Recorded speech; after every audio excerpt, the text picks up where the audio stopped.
He was my cadre. Zuma pays tribute to Gordhan and reveals borrowing money from him. Leader of uMkhonto weSizwe Party, MKP, Jacob Zuma pays tribute to the late former Public Enterprises Minister Pravin Gordhan and revealed that he once borrowed money from him to escape to Eswatini to avoid being arrested during apartheid. Zuma made the remarks while speaking at the funeral service of 6 MK Party members who died in a bus crash while traveling to attend an event to honor his first wife, Getrude Sizakele Khumalo, popularly known as Makhumalo. Gordhan, aged 75, died on Friday morning following a short battle with cancer. Addressing the mourners, Zuma shared fond memories of how Gordhan used to be his close comrade and supporter during his time as the chairperson of the African National Congress ANC Natal region in 1970s. Zuma said that he once borrowed money from Gordhan to flee to Swaziland in order to avoid being arrested.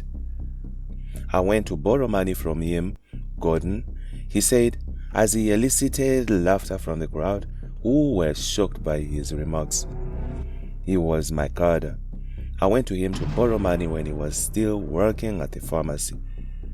I told him that I want a certain amount of money, and I told him that I want to go to Eswatini and I will be back. I asked him not to tell anyone." Zuma said that his initial plan was to leave on the Friday and return on Sunday.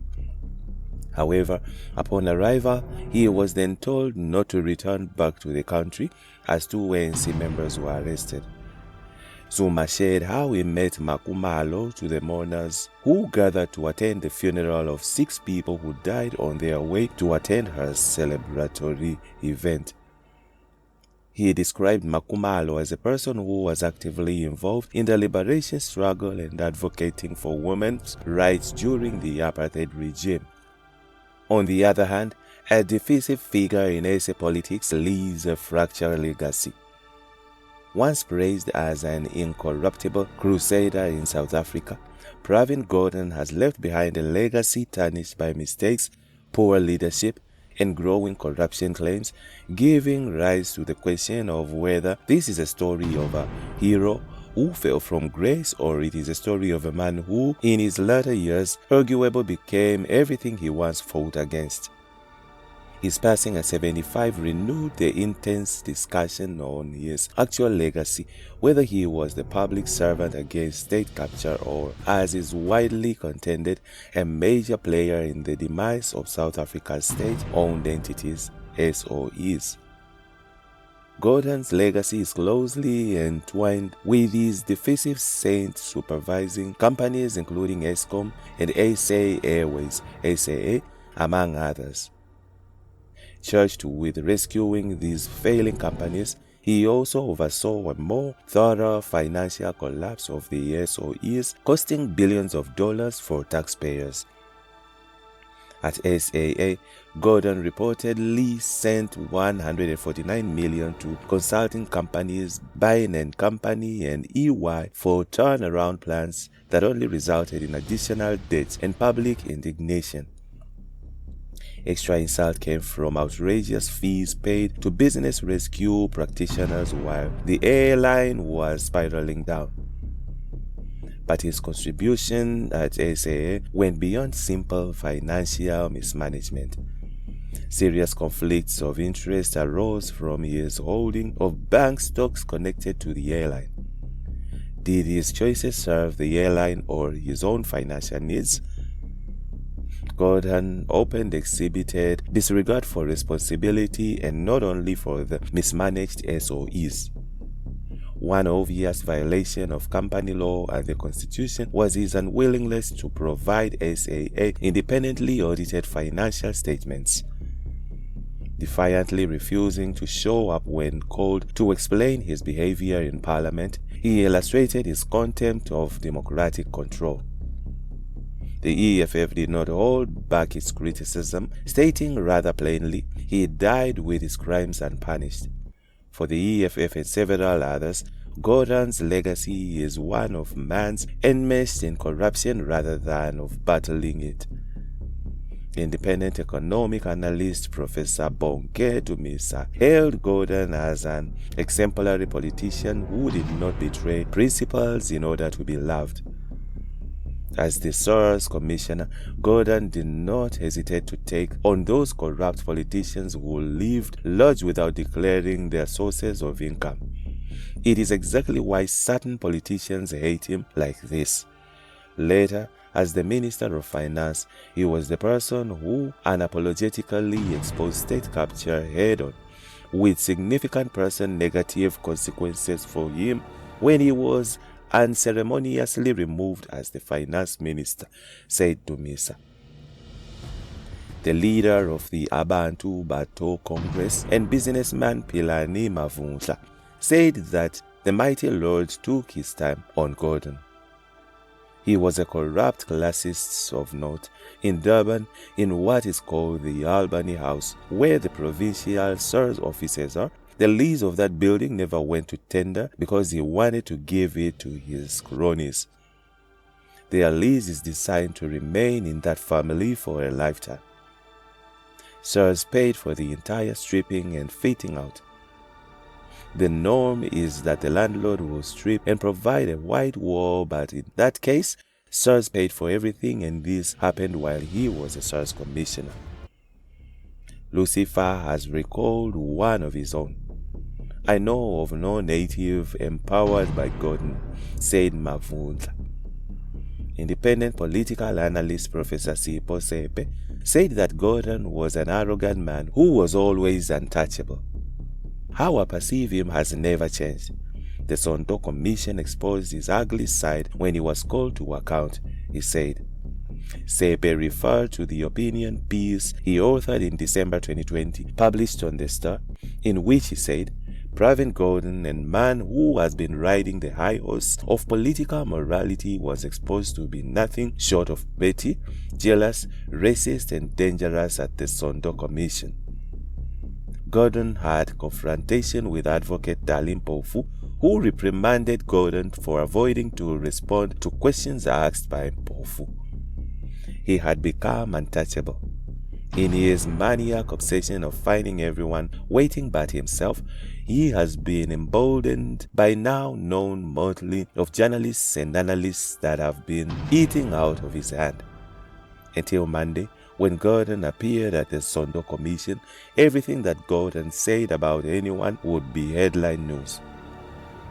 With so much investment in this project by new outlets, it came as no surprise some treated Monday's performance as a non-event, yet it was billed as the battle of the decade, a battle between a represented goodness, Gordhan, and forces of darkness, Tom Moyane, he wrote.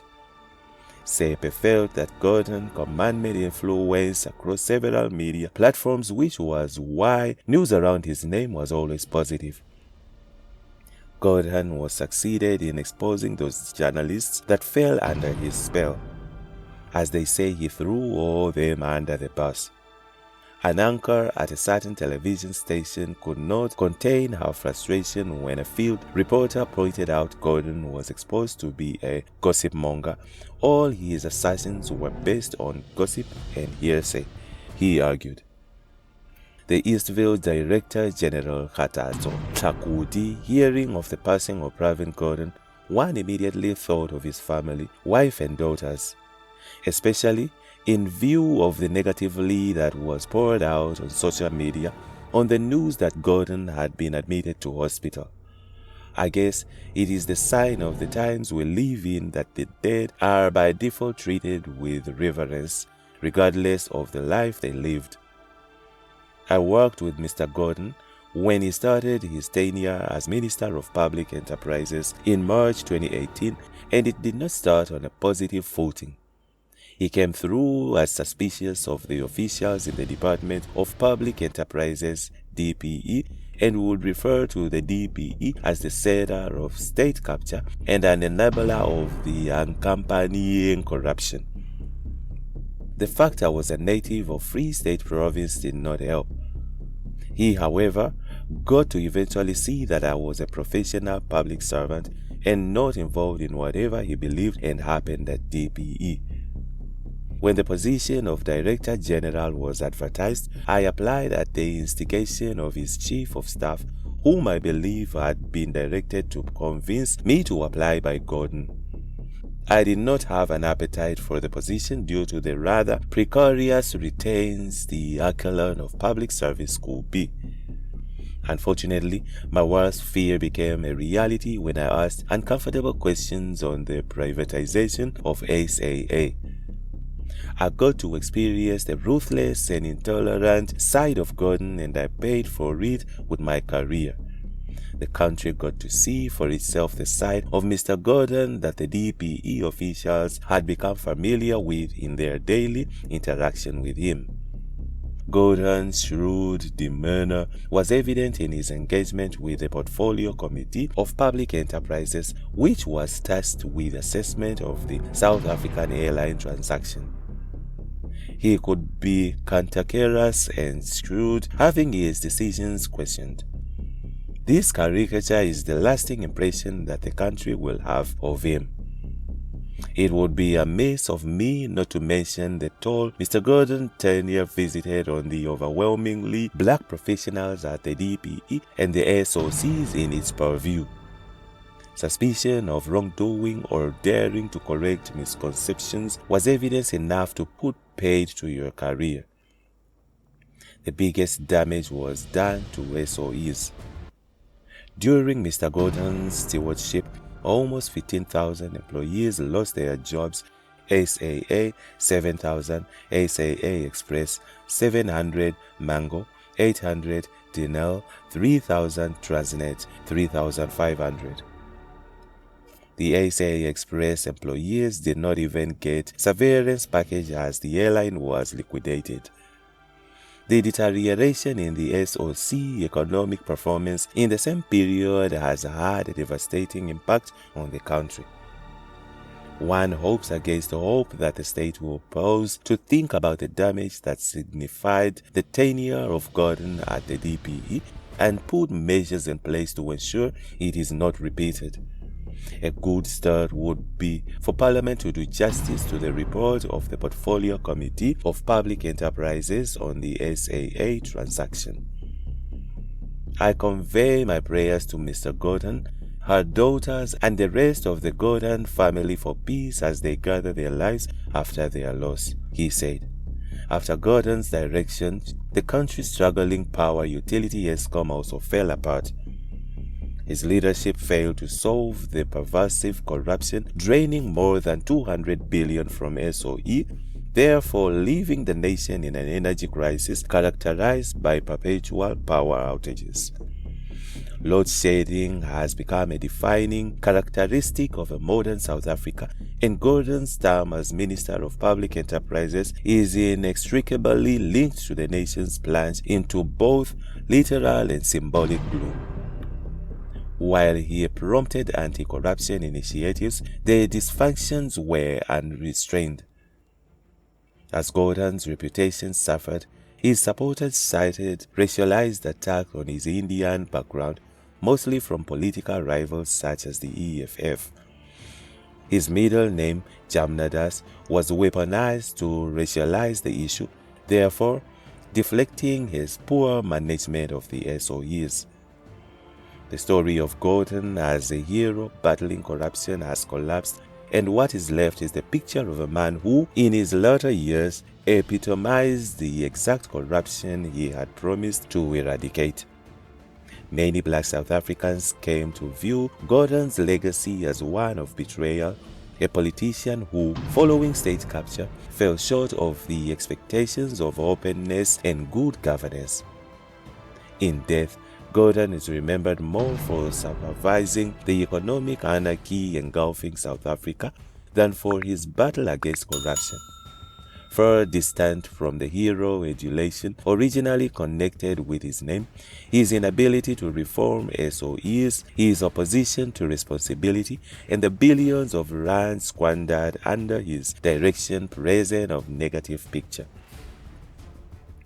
Gordhan's legacy is not the story of a perfect public servant, but rather a sobering lesson of how authority may corrupt even the most revered leaders. His time in government will be remembered not for his early anti-corruption initiatives but for the disastrous mistakes he supervised, one still haunting South Africa. And that's it from Egypt's network. Stay tuned to our celebrity and gossip news.